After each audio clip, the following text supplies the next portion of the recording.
오늘 마태복음 13장 44절 50절 말씀, 천국의 가치를 발견하라 라는 말씀으로 함께 은혜를 나누겠습니다. 먼저 주여 말씀하옵소서 같이 하겠습니다. 주여 말씀하옵소서, 주의 종이 듣겠나이다. 아멘. 주의 음성이 들리는 복된 시간이 되시기를 바랍니다. 오늘 예수님께서는 밭에 감추인 보화 비유, 그리고 진주 비유를 통해서 천국의 가치가 어떤 것인지를 말씀하십니다. 그리고 그물 비유를 통해서 그 천국의 가치를 발견한 사람이 어떻게 살아야 되는지에 대해서 말씀해 주십니다. 우리 모든 성도들이 오늘 본문 말씀을 통해서 천국의 가치를 발견하고 그 가치를 발견한 사람으로 내가 어떻게 살아야 되는지를 깨달아서 삶의 자리에서 하나님의 나라를 이루는 거룩하고 승리하는 성도들이 되시기를 바랍니다. 천국의 가치를 발견하나 첫 번째는 발견한 자는 값을 지불합니다. 오늘 44절 말씀 같이 읽겠습니다. 천국은 마치 밭에 감추인 보화와 같으니 사람이 이를 발견한 후 숨겨두고 기뻐하며 돌아가서 자기의 소유를 다 팔아 그 밭을 사느니라. 아멘. 예수님께서는 마태복음 13장을 통해서 천국은 마치 뭐뭐와 같다라고 하시면서 오늘 본문 말씀에는 천국은 마치 밭에 감추인 보화와 같다라고 말씀하거든요.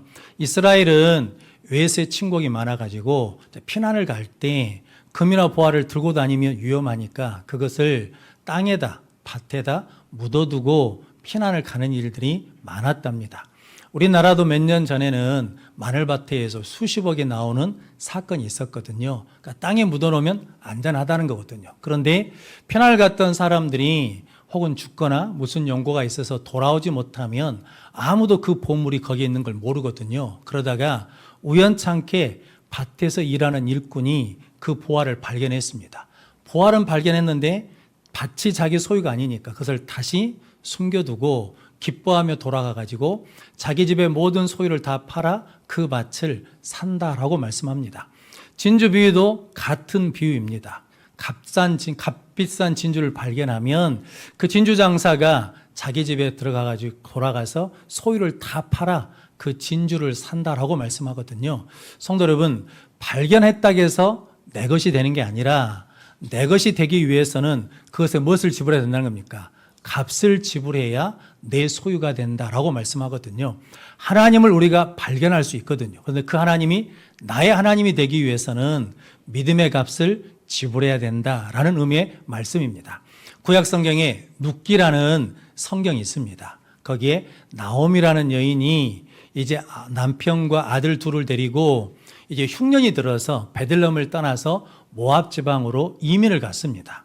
그 이민 가가지고 그 땅에서 며느리 둘을 맞았는데 모압 여인을 맞았습니다. 그 이름이 룻과 오르바인데 어찌된 일인지 그 이민생활 하면서 남편도 죽게 되고 아들 둘도 죽게 되었거든요. 그래서 세 여자가 한 집에 가부가 되었습니다. 그런데 어느 날 베들레헴에서 곡식이 있다는 소문이 들렸거든요. 그래서 나오미가 두 며느리를 불러다 놓고 나는 이제 내 고향 땅으로 내 고국 땅으로 돌아간다. 그러니까 너희는 나 따라오면 고생하니까 친정집으로 가라. 고향집으로 가라 그랬거든요. 그때 룻이 어머니 하나님이 나의 하나님입니다. 나를 떠나가라고 강권하지 마십시오. 그러면서 그 시어머니를 따라가거든요. 즉 룻은 나오미 시어머니와 함께 살면서 전능하신 하나님을 발견했거든요.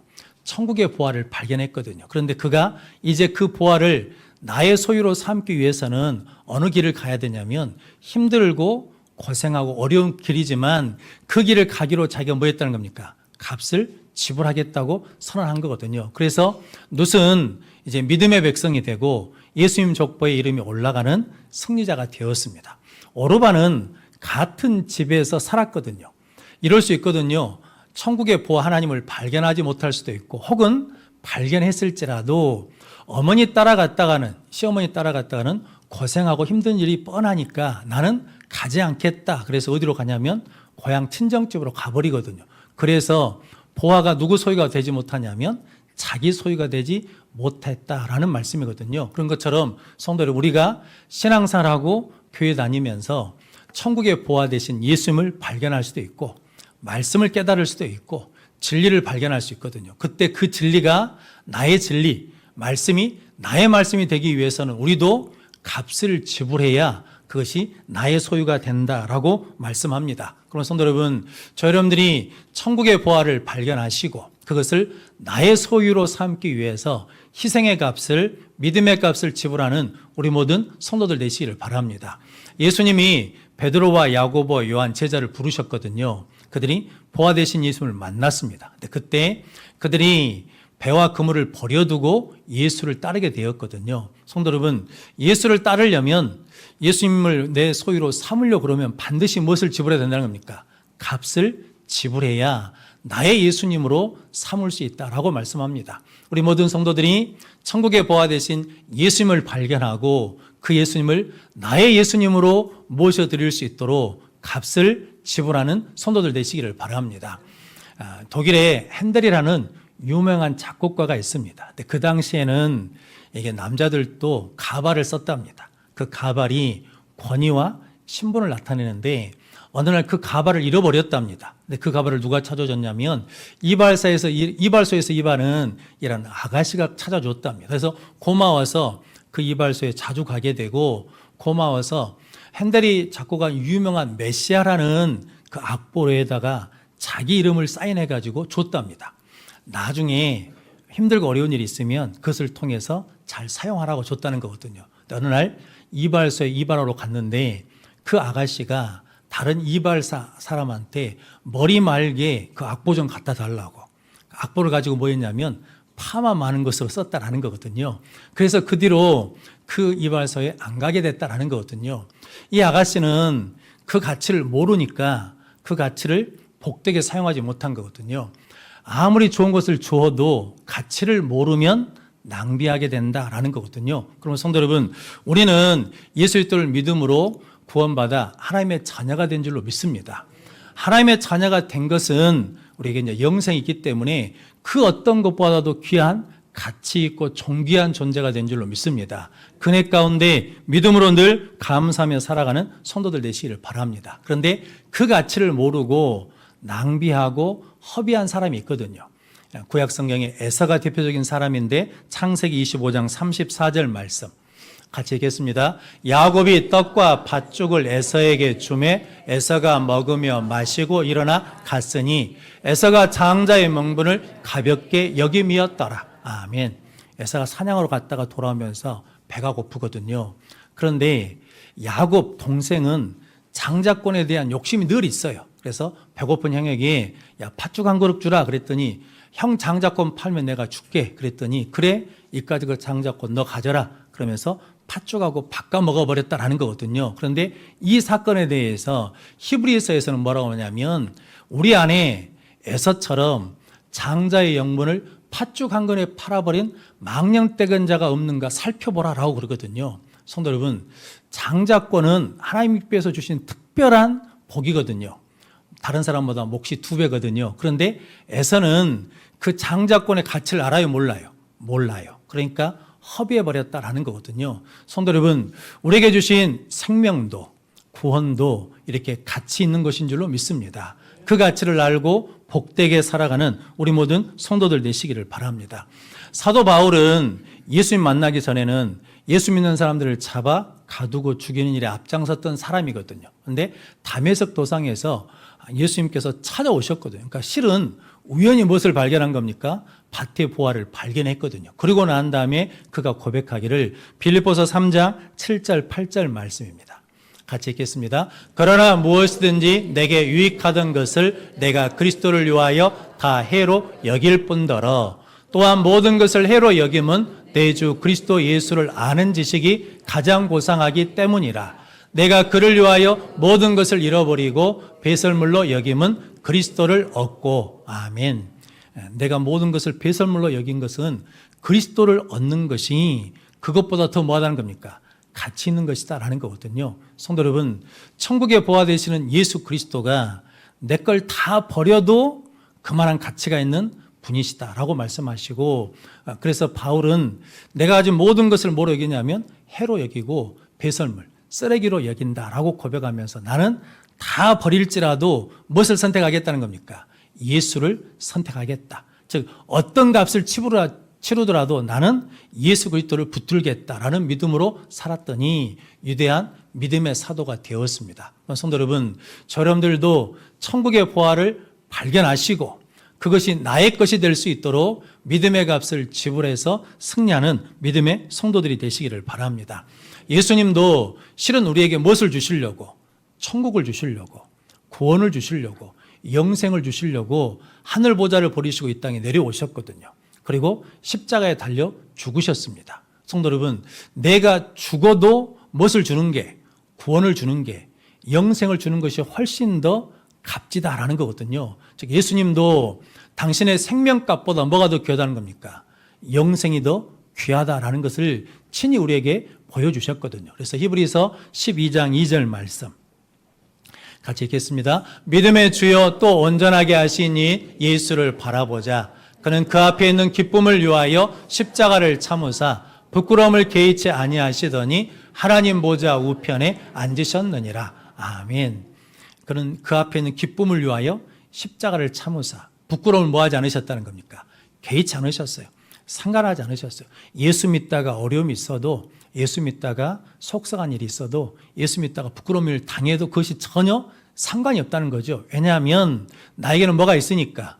천국에 보화가 있으니까, 영생이 있으니까, 구원이 있으니까 그것을 개의치 않으시고 십자가에 죽으시고 부활하심으로 하나님 보좌의 우편에 앉는 승리자가 되셨다라고 말씀합니다. 그럼 성도 여러분, 우리도 천국의 보화를 발견하면 그것이 나의 보화, 나의 예수님이 될 수 있도록 값을 지불함으로 승리하는 성도들이 되시기를 바랍니다. 그러면 성도 여러분, 여러분들에게 주신 생명, 시간, 물질, 이걸 어디다 사용하느냐라는 거거든요. 여러분들이 영원한 것에 투자하는 복된 성도들 되시기를 바랍니다. 그래서 여러분들이 천국의 보화를 소유함으로 가치 있는 삶을 살아가는 귀한 성도들이 되시기를 바랍니다. 천국의 가치를 발견하라. 두 번째는 발견한 자는 기준을 정합니다. 오늘 47절, 48절 말씀 같이 읽겠습니다. 또 천국은 마치 바다 아래에 치고 각종 물고기를 모으는 그물과 같으니 그물에 가득함에 물가로 끌어내고 앉아서 좋은 것은 그릇에 담고 못된 것은 내어 버리느니라. 아멘. 예수님께서 그물 비유를 말씀하시면서 그물을 차가지고 바다의 각종 물고기를 다 잡는다는 거죠. 그래서 그 잡히니까 물가로 끌고 와가지고 앉아서 좋은 것은 그릇에 담고 못된 것은 내버린다라고 하시면서 덧붙여서 말씀하시기를 세상 끝에도 이와 같다는 거죠. 천사가 와가지고 의인들 중에서 악인을 골라내어 풀무불에 던져 넣으리니 거기서 이를 갈게 되리라라고 말씀합니다. 그런데 성도 여러분, 이게 물고기를 고를 때 좋은 것과 못된 것을 누가 구별합니까? 하나님이 구별하시죠. 누구 기준에 맞추어서? 하나님의 기준에 맞추어서 하나님이 구별하신다라고 말씀하거든요. 그래서 의인은 하나님이 계신 것을 믿고 하나님의 기준에 맞추는 사람, 말씀을 기준으로 삼는 사람이 의인이고, 악인은 악한 짓을 하는 사람이 아니라 하나님이 없다고 하는 사람, 하나님이 아닌 세상의 기준으로 자기 기준으로 사는 사람이 악인이거든요. 그 사람은 마지막 때 풀무불에 던지게 된다라고 말씀합니다. 그러면 성도 여러분, 여러분들이 천국의 보화를 발견한 사람, 천국의 가치를 아는 사람으로 하나님을 기준으로, 말씀을 기준으로 살아가는 성도들 되시기를 바랍니다. 어떤 사람이 기차역에 뛰어 들어왔답니다. 그래가지고 매포에서 직원에게 내가 8시 1분 기차를 타야 되는데 내 시계는 7시 59분이고 시청에 있는 시계는 7시 57분이고 기차역에 있는 시계는 8시 4분인데 내가 어느 시계에 맞춰야 그 기차를 탈 수 있습니까? 라고 물었다는 거거든요. 그랬더니 그 점원이 그랬답니다. 당신이 어떤 시계에 맞추든 그건 상관없다. 그런데 당신은 8시 1분 기차를 탈 수 없다. 왜냐하면 이미 출발했기 때문이다 라는 거거든요. 이 이야기는 기준을, 우리가 어떤 기준을 선택하는 것은 우리 자유인데 그것을 선택하면 그 결과에 대해서는 누가 책임져야 된다는 겁니까? 내가 책임져야 된다라는 거거든요. 어디 시계에다 맞춰야 돼요? 기차역에다 맞춰야죠. 성도 여러분들이 누구 기준에 맞춰야 돼요? 하나님 기준에 맞춰야 된다라고 하시는 말씀입니다. 창세기 13장에 보면 아브라함의 목자들과 족하노 목자들이 하나님 축복해 주셔서 이게 많아지니까 다투게 됐습니다. 풀 문제, 우물 문제로. 그때 아브라함이 너에게 말하기를 우리는 친족이 아니냐, 혈육이니까 다투지 말자. 네가 자하면 내가 우할게. 네가 우하면 내가 자할게. 네가 먼저 선택해라 라고 그러거든요. 그때 롯이 어떤 기준으로 선택하냐면 창세기 13장 10절 말씀입니다. 같이 읽겠습니다. 이에 롯이 눈을 들어 요단 지역을 바라본즉 소알까지 온 땅에 물이 넉넉하니 여호와께서 소돔과 고모라를 멸하시기 전이었으므로 여호와의 동산 같고 애굽 땅과 같았더라. 아멘. 롯이 선택의 기준을 뭘로 삼았냐면 애굽 땅으로 선택의 기준을 삼았다는 거죠. 왜냐하면 세상 기준으로 선택의 기준을 삼았습니다. 롯은 아브라함과 함께 애굽에 가본 경험이 있습니다. 기근을 피해서 갔거든요. 그래서 그 애굽 땅의 좋은 걸 봤거든요. 그래서 그의 선택 기준이 뭐가 됐냐면 애굽 땅, 세상이 기준이 됐거든요. 근데 그 땅을 따라, 그 기준을 따라서 갔더니 그 땅이 어떤 땅이었습니까? 멸망받는 소돔과 고모라의 땅이었거든요. 성도 여러분, 성경이 우리에게 말씀해 주신 것은 세상 기준 따라 가면 어디로 간다는 겁니까? 멸망의 길을 가게 된다라는 거거든요. 근데 아브라함은 애굽 땅에 가서 무엇을 보았냐면 바로 왕보다 크신 하나님을 봤거든요. 발견했습니다. 그래서 누구를 기준으로 삼았냐면 하나님을 기준 삼고 말씀을 기준 삼아 갔더니 믿음의 조상이 되었습니다. 성도 여러분, 우리가 무슨 기준으로 사느냐에 따라서 삶이 결정되고 존재가 결정된다는 거거든요. 요셉은 출세를 기준으로 삼지 않았습니다. 그 환경에서 벗어나는 것을 기준으로 삼지 않고 하나님을 기준으로 삼아서 살았거든요. 그래서 보디발의 아내가 아무리 유혹해도 하나님 앞에 뭐 할 수 없다는 겁니까? 득지할 수 없다. 그래서 뭐가 됐냐면 시험을 이기고 애굽 총리가 되고 믿음의 사람이 되었습니다. 우리 모든 성도들도 천국의 가치를 발견하고 하나님을, 말씀을, 예수 그리스도를 기준으로 삼는 복된 성도들 되시기를 바랍니다. 신약 성경에 삭개오라는 사람이 있거든요. 누가복음 19장에 나오는데 세리장입니다. 예수님 당시에 세리장은 매국노라고 해서 늘 욕먹는 사람이거든요. 삭개오 이름의 뜻이 뭐냐면 순수, 의로운 사람이라는 뜻이거든요. 부모님이 아이를 낳고 이 아이는 하나님 앞에 의로운 사람으로 살라고 삭개오라고 이름을 졌는데 그의 인생의 기준은 뭐가 있냐면 돈이 기준이었습니다. 그래서 뭐냐면 욕을 얻어먹어도 상관없어요. 나는 돈만 보면 된다는 거예요. 그래서 매국노로 취급을 받았거든요. 그런데 돈은 있는데 그의 인생이 목마릅니다. 채워지지 않는 뭐가 있어요. 그래서 예수님이 오신다는 소문을 듣고 나무 위에 올라가 가지고 예수님을 만납니다. 예수님을 만나고 난 다음에 기준이 바뀌거든요. 돈을 기준으로 샀던 사람이 예수를 기준으로, 말씀을 기준으로 살거든요. 그래서 내 재산의 반을 가난한 자들에게 주겠습니다. 만약에 내가 토색한 일이 있으면 4배로 갚겠습니다. 이것은 율법에, 말씀에 기록된 겁니다. 그러니까 그 기준대로 맞춰 살겠다는 거거든요. 그랬더니 예수님이 누가복음 19장 9절 말씀 같이 읽겠습니다. 예수께서 이르시되 오늘 구원이 이 집에 이르렀으니 이 사람도 아브라함의 자손이미로다. 아멘. 이 구원이 이 집에 이르렀으니 이 사람도 누구라는 겁니까? 아브라함의 자손이라는 거죠. 뭐라고 불려졌는데? 매국노라고 불려졌는데 기준을 바꾸니까 삶이 바뀌고 존재가 바뀌어서 아브라함의 자손, 하나님의 백성이 됐다라고 말씀합니다. 그럼 성도 여러분, 저 여러분들도 기준을 바꾸어서 삶이 새로워지고 존재가 새로워지는 능력의 삶을 사는 성도들이 되시기를 바랍니다. 그런데 마귀는 우리가 세상의 기준에서 하나님 기준으로 바뀌지 못하도록 계속해서 미혹합니다. 마귀는 자기 기준에서 말씀 기준으로 못 바꾸도록 계속 유혹하거든요. 예수님을 시험할 때도 돌이 뭐가 되게 하라는 겁니까? 떡이 되게 하라는 거죠. 뭐냐면 먹고 사는 것으로 기준 삼으라는 거거든요. 근데 예수님은 사람이 떡으로만 사는 것이 아니라 하나님 입에서 나오는 말씀으로 사느니라.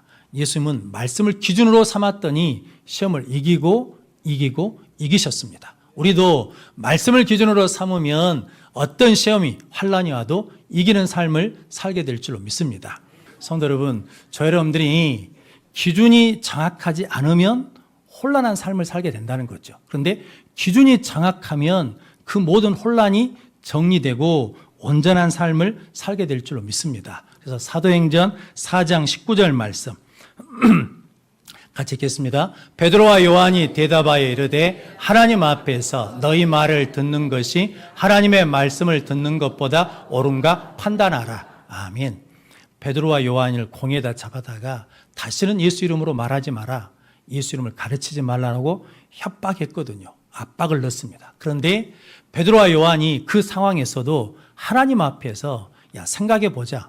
사람의 말을 듣는 것이 옳은가, 하나님 말씀 들은 거 옳은가를 판단해봐라 라는 거죠. 우리는 어떤 상황 속에서도 항상 하나님 앞에서 무슨 기준으로 살겠다는 겁니까? 말씀 기준으로 살겠다는 거예요. 그러니까 두렵고 어려운 상황 속에서도 흔들리지 않는 믿음을 갖게 되고 승리하는 삶을 살게 됐다라고 말씀하거든요. 그럼 성도 여러분, 여러분들도 힘들고 어려운 상황 속에 있을 수 있거든요. 근데 그 속에서도 하나님의 말씀을 기준으로 삼으면 흔들리지 않는 믿음 가운데 반드시 이기게 될 줄로 믿습니다. 그 믿음으로 하나님을 기준 삼고 예수를 기준 삼고 말씀을 기준 삼아 살아가는 우리 모든 성도들 되시기를 바랍니다. 최승호라는 예수 믿는 학생이 있습니다. 만 15세에 연세대학교 합격을 했습니다.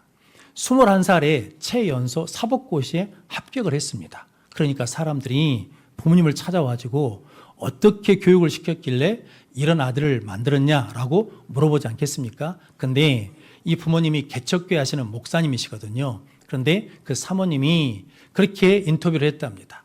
아들을 잘 키워보기 위해서 여러 가지 교육에 관계된 책을 다 읽었는데 책마다 기준이 다 다르더라는 거죠.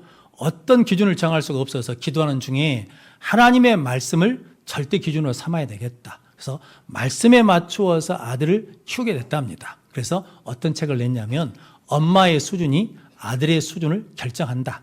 즉 아들을 말씀의 기준에 맞추어 키웠더니 그 아들이 이렇게 뛰어난 아들이 됐다라고 말씀하거든요. 근데 성도 여러분, 이것은 성경에서 하나님이 약속하신 말씀입니다. 신명기 28장 1절 말씀 같이 읽겠습니다. 내가 내 하나님 여호와의 말씀을 삼가 듣고 내가 오늘 내게 명령하는 그의 모든 명령을 지켜 행하면 내 하나님 여호와께서 너를 세계 모든 민족 위에 뛰어나게 하실 것이라. 아멘.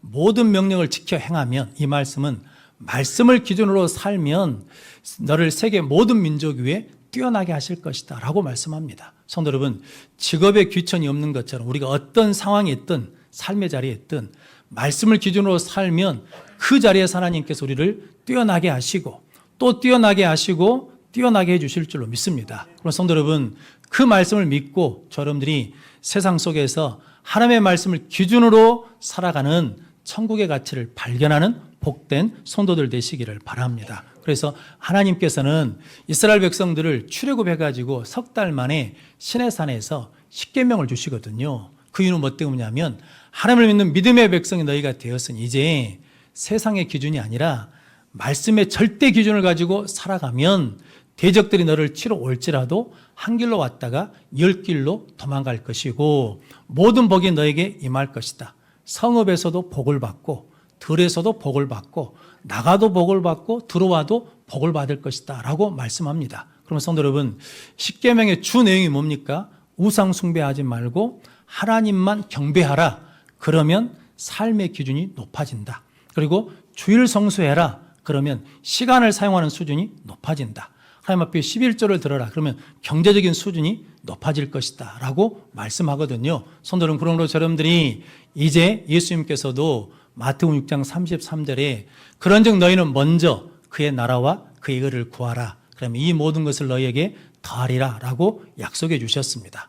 여러분들이 천국의 보화를 발견하고 값을 지불함으로 가치 있는 인생을 살아가고 천국의 가치를 발견함으로 말씀의 기준으로 살아감으로 의인으로 인침받는 우리 모든 성도들이 되시기를 주님의 이름으로 축원합니다.